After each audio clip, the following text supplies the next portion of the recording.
Hola, soy el Dr. Elmer Huerta y esta es su dosis de información sobre el nuevo coronavirus. Información que esperamos sea de utilidad para cuidar de su salud y la de su familia.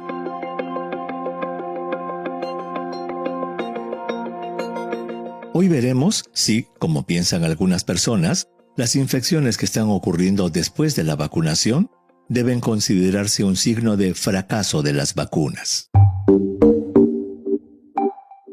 El asunto es que ya han pasado más de 18 meses desde que la pandemia se inició en Wuhan y la tan esperada vacuna está con nosotros, existiendo lamentablemente una severa inequidad en su distribución y utilización. Al respecto, se calcula que a pesar de que ya se han administrado las dosis suficientes para vacunar completamente casi al 30% de la población mundial, los países y regiones con los ingresos más altos se vacunan con una rapidez 20 veces mayor que los países con ingresos más bajos. Pero dejando por ahora de lado esa grave desigualdad, veamos el asunto de las infecciones después de la vacunación, que se están observando en países con mayor cobertura de vacunación como Israel y Estados Unidos. La noticia empezó a conocerse cuando la vacunación alcanzó una cobertura del 20 al 30% de la población en esos países y la mayoría de las personas vacunadas creían que las vacunas les iban a dar una protección completa frente a la infección. Los casos en los medios de comunicación anglosajones acuñaron el término breakthrough infection para referirse a los casos de infección producidos después de la vacunación, palabra que, en opinión de muchos expertos, daba la impresión de que la vacuna había fallado en su misión de proteger al individuo vacunado. Y eso porque en inglés, break significa romper o vulnerar, y through, entre sus múltiples significados, significa a través de o de un lado a otro.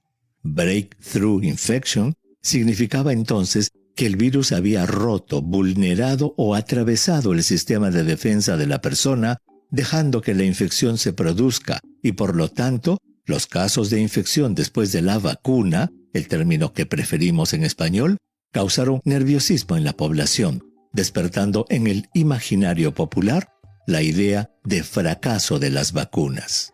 Eso hizo que muchas personas, especialmente aquellas que aún dudaban en aplicársela y muchas personas antivacunas, dijeran entonces que si uno se podía enfermar de COVID-19 estando completamente vacunado, pues ¿para qué se iba a vacunar? Y le pusieron la etiqueta de fracaso a la vacuna. El asunto es que esas personas ignoraban que la efectividad de las vacunas nunca estuvo dirigida a prevenir la infección y la enfermedad leve, sino a prevenir las complicaciones causadas por ella. Es decir, la neumonía, que hacía que el paciente se hospitalice, o la grave insuficiencia respiratoria, que obligaba a que el paciente llegue a la unidad de cuidados intensivos. La efectividad de la vacuna estuvo dirigida a prevenir la muerte del paciente. El hecho de que puedan ocurrir entonces casos de infecciones y por tanto casos leves de COVID-19 era algo esperable después de la vacunación.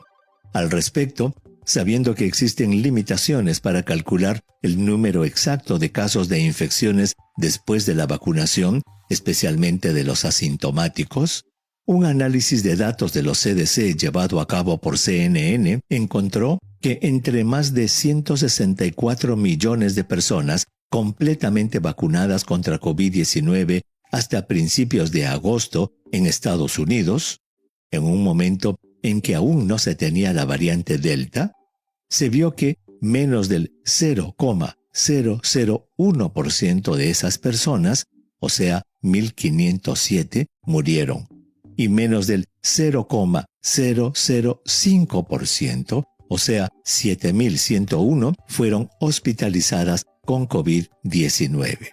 Esos datos sugieren que en ese momento el 99,99% de las personas completamente vacunadas no tuvo un caso de COVID-19 tan severo que haya resultado en hospitalización o muerte. Sin duda que la variante Delta ha cambiado ligeramente esos números. Al respecto, un estudio de la Kaiser Family Foundation, publicado en julio, encontró que en los 18 estados que les proporcionaron datos, al menos el 95% de las hospitalizaciones y muertes por COVID-19 ocurrió en personas no vacunadas o solo parcialmente vacunadas. Si esas estadísticas no son un éxito, no sé qué pueda hacerlo. Esos números son evidencia contundente de lo bien que está funcionando la vacuna hasta el momento y que el hecho de que se puedan producir infecciones después de la vacuna no debe ser considerado como un fracaso.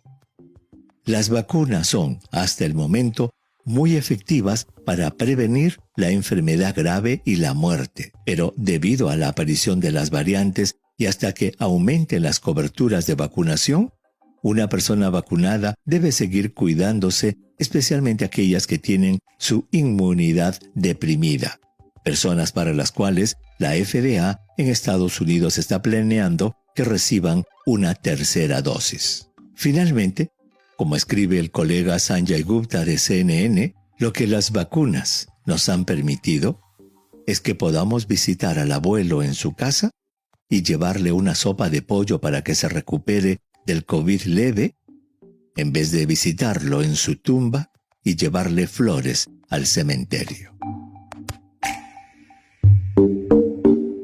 Envíeme sus preguntas por Twitter. Intentaremos responderlas en nuestros próximos episodios. Pueden encontrarme en @Dr. Huerta. Y si cree que este podcast es útil, asegúrese de suscribirse para obtener el último episodio en su cuenta y ayude a otros a encontrarlo, calificándolo y revisándolo en su aplicación de podcast favorita. Y para obtener la información más actualizada, siempre puede dirigirse a cnnespañol.com. Gracias por su atención. Chao.